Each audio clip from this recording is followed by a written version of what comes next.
Abra sua Bíblia, por gentileza, no livro de Romanos, no capítulo 8. E eu gostaria que nós pudéssemos ler juntos aí o verso 14. Romanos, capítulo 8, verso 14.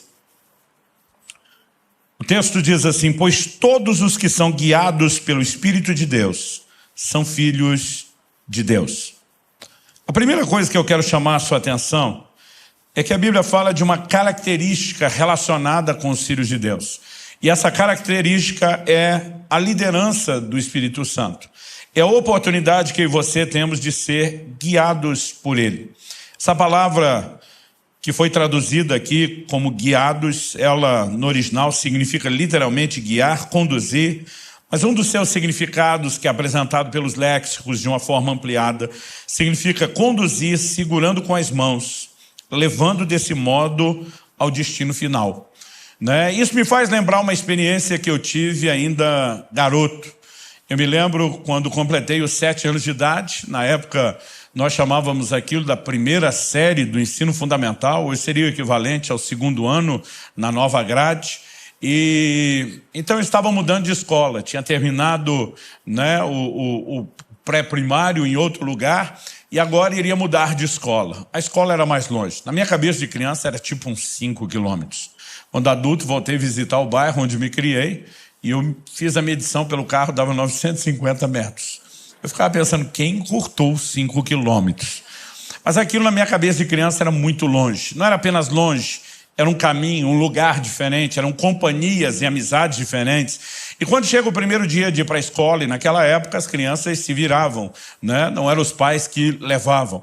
Meu pai, vendo a minha apreensão, para não dizer meu medo, ele disse: hoje eu vou te levar e vou te ensinar o caminho. E ele me pegou pela mão dentro de casa. Ele não apenas me levou para fora na rua, ele andou aquele 1 quilômetro que parecia 5 comigo. Ele chega até a escola, ele não me deixou do lado de fora, ele entrou, ele descobriu qual sala eu estava matriculado, ele parou exatamente na fila que se formava na frente da sala, me deu todas as instruções. Eles vão cantar o hino nacional, naquela época se fazia isso. E quando terminar, aquela professora entrar por aquela porta e essa fila andar atrás dela, você entra junto e assunto resolvido. Cada vez que eu penso na ideia da liderança do Espírito Santo, eu não penso apenas numa experiência ou outra com o profético. Eu imagino alguém que desde o dia da nossa conversão nos toma pela mão e diz: vem comigo, eu vou te guiar até o seu destino final. Se há algo que eu e você devemos não apenas esperar no sentido de uma possibilidade, mas contar como sendo não apenas um fato, mas uma necessidade, é que nós precisamos da liderança do Espírito Santo. A verdade é que nós não podemos nada sem Ele.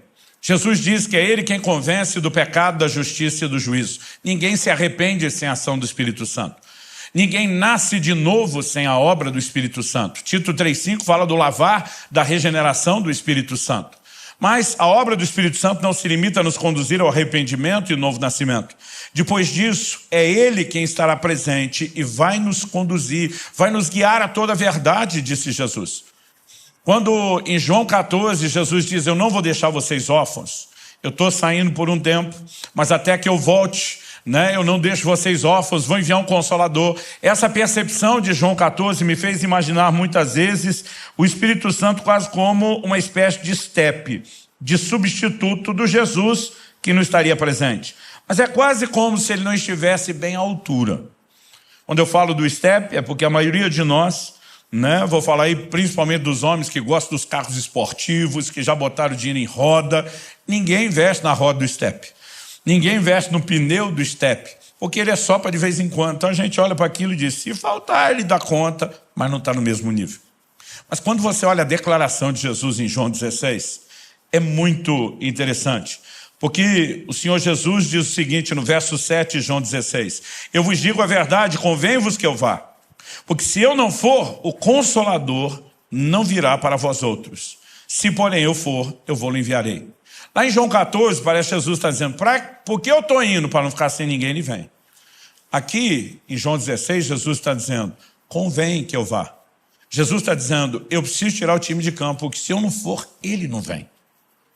Então agora não é que o Espírito Santo está vindo porque Jesus está indo. Jesus está dizendo: eu tenho que ir para que ele venha.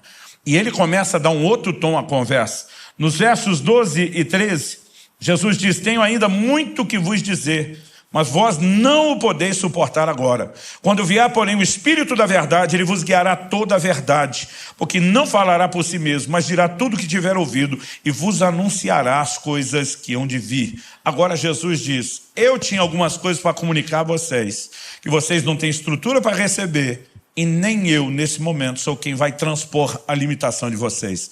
Mas quando o Espírito Santo vier, ele não vai lutar apenas para preservar o nível, ele vai subir de nível. Ele vai trazer um nível de compreensão e entendimento que nem eu consegui colocar dentro de vocês. Nós não podemos diminuir a importância da obra do Espírito Santo. Em 2 Coríntios, no capítulo 3, a nova aliança é chamada de o ministério do Espírito. Porque tudo que vivemos do arrependimento, novo nascimento, toda a experiência de vida cristã é chamada a obra do Espírito Santo. A transformação do crente de glória em glória na imagem do Senhor é obra do Espírito Santo. Resumindo, não existe vida cristã sem a obra do Espírito Santo.